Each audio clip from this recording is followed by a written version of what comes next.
Super star ரஜினிகாந்தோட நடிப்பில் இப்போ ரிலீஸுக்கு தயாராகிருக்க திரைப்படம் தான் கூலி. ஆகஸ்ட் 14 இந்த படம் ரிலீஸ் ஆகும் என அஃபிஷியலாக அனௌன்ஸ்மெண்ட் பண்ணிட்டாங்க. சன் பிக்சர்ஸ் தான் பிரம்மாண்டமாக இந்த படத்தை ப்ரொடக்ஷன்ஸ் பண்ணியிருக்காங்க. மேலும் அனிருத் மியூசிக் பண்ணியிருக்காரு. லோகேஷ் அவர்கள் இந்த படத்தை எடுத்திருக்காரு.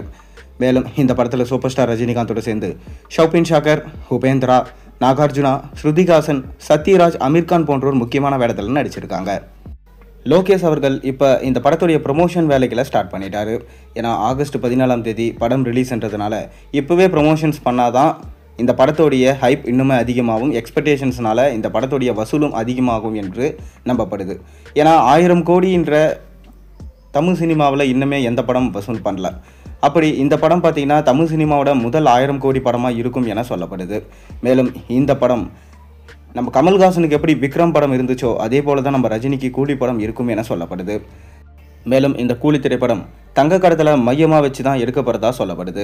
அதை தொடர்ந்து இந்த படம் எல்சியூவில் வருமா வராதா அப்படின்றது ரசிகர்களோட கேள்வியாக தான் இருக்குது. ஆனால் இது ஒரு தனி படம். எப்படி மாஸ்டர் படம் ஒரு தனியாக விஜய்க்கு ஒரு படமாக இருந்துச்சோ அதே போல தான் இந்த கூலி படமும் ஒரு தனியான படமாக இருக்கும் என லோகேஷ் ஆரம்பத்திலே விளக்கம் கொடுத்திருந்தார். ஆனாலும் ரசிகர்கள் லோகேஷ் ஏதாவது சர்ப்ரைஸாக இந்த படத்தை எல்சியூவில் கொண்டு வருவாரா என வெயிட் பண்ணி பார்த்துட்டு இருக்காங்க. அதை தொடர்ந்து இந்த படத்துடைய ஃபர்ஸ்ட் சிங்கிள் பாடல் விட்டுருந்தாங்க. இந்த பாடல் சிட்டுக்கு வைப். இந்த பாடல் கேட்க ரொம்ப அருமையாக இருந்துச்சு. ரஜினியுமே பார்த்தீங்கன்னா ரொம்ப அருமையாக அதில் நடனம் ஆடி இருந்தார். அவருக்கு 74 வயசு அப்படின்னு சொன்னால் யாரும் நம்ப மாட்டாங்க. அந்தளவுக்கு பார்த்தீங்கன்னா ரொம்பவே வேகமாக இருந்தார். அதை தான் பார்த்துட்டு பார்த்தீங்கன்னா இவர் கண்டிப்பாக 74 வயசு இல்லை என உபேந்திரா, நாகார்ஜுனா எல்லாருமே சொல்லியிருந்தாங்க. இப்போவுமே பார்த்தீங்கன்னா அவர் சுறுசுறுப்பாக இருக்கார். இனி அதிகமாக பார்த்தீங்கன்னா படங்களில் நடிப்பார். அந்தளவுக்கு அவர் வேகமாக இருக்கார். நம்ம திரையில் பார்க்குற ரஜினி வேறு, உண்மையாக இருக்கிற ரஜினி வேறு. அவர் நடிக்க உள்ளே இறங்கினாருன்னா நிச்சயமாக அவருடைய வயசு அவருக்கு தடையாக இருக்கிறது இல்லை அப்படின்னு சொல்லிட்டு சொல்லப்படுது. மேலும் இந்த படத்துடைய 2வது சிங்கிள் சாங் குறித்து ஒரு தகவல் கிடைச்சிருக்கு. இந்த பாடல் பார்த்தீங்கன்னா ஏப்ரல் 14 அதாவது தமிழ் புத்தாண்டு அன்னைக்கு இந்த பாடல் ரிலீஸ் ஆக போகிறதா ஒரு தகவல் கிடைச்சிருக்கு.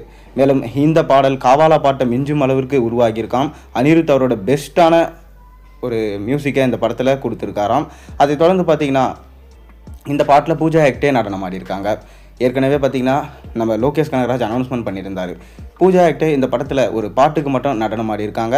அதனால் இந்த பாட்டை கூடிய விரைவில் நம்ம எதிர்பார்க்கலாம். ஏப்ரல் 14 தான் பார்த்தீங்கன்னா இந்த பாட்டு ரிலீஸ் ஆக போகுது. நீங்கள் கூலி படத்துக்காக எந்த அளவுக்கு வெயிட் பண்ணுறீங்கன்னு மறக்காம கீழே கமெண்ட்டில் சொல்லுங்கள். மேலும் சேனலுக்கு சப்ஸ்கிரைப் பண்ணி லைக் பண்ணுங்கள், பெல் ஐகானை ப்ரெஸ் பண்ணுங்கள்.